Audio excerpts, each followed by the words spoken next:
Чет өлкөлүктөр башкарып бара жаткан унаа Мадина базарынын жанында кырсыкка кабылып 2 адам көз жумду. Бишкекте жол кырсыгынын кесепетинен 2 чет өлкөлүк жаран каза тапты, деп билдирди милициянын кайгылуу кызматынын инспектору Мирлан Таалайбеков Аки пресс редакциясына.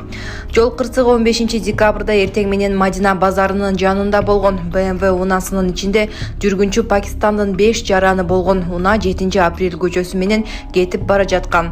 Алдын ала айтылган маалыматтарга ылайык айдоочу унааны тез ылдамдыкта айдап бара жатып башкара албай мамыга урунган. Сокудан унаа 2 бөлүнүп калган. Окуя болгон жерден 2 адам дароо үзүлүп, 3 адам ооруканага жеткирилгени, алардын арасында бирөөсүнүн абалы оор экендиги айтылды. Түнкү клубтан чыгып алып, мушташ уюштурган жарандар милицияга жеткирилди. Коомдук тартипти бузган жарандар милициянын бөлүмүнө жеткирилди, деп билдирди Октябрь Ребидин басма сөз кызматы. Асанбай Кичи районун текшерип жүргөн кайгылуу кызматкерлери жакын жерде чырдын үнүн угуп барышкан. Чырдашып жаткан топ түнкү клубтун коноктору экендиги, алардын ортосунда талаш чыккандыгы аныкталган.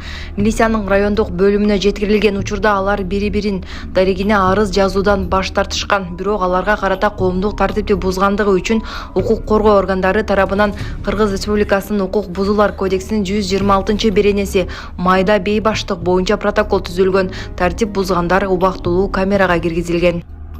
Кайгуучулардын кызматтык унаасын дөңгөлөгүн атайлап жарган шектүү кармалды. Бейбаштык жасоого шектүү жаран кармалды, деп билдирди Свердлов райондук ички иштер бөлүмүнүн басма сөз кызматы.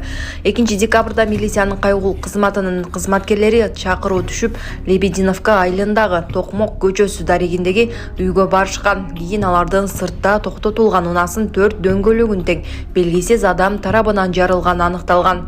Аталган факт Кыргыз Республикасынын кылмыш жаза кодексинин 280-беренеси менен каттоого алынып, 1996 жылы туулган ЖБ аттуу жаран убактылуу кармоочу жайга киргизилген. Учурда тергөө уланууда.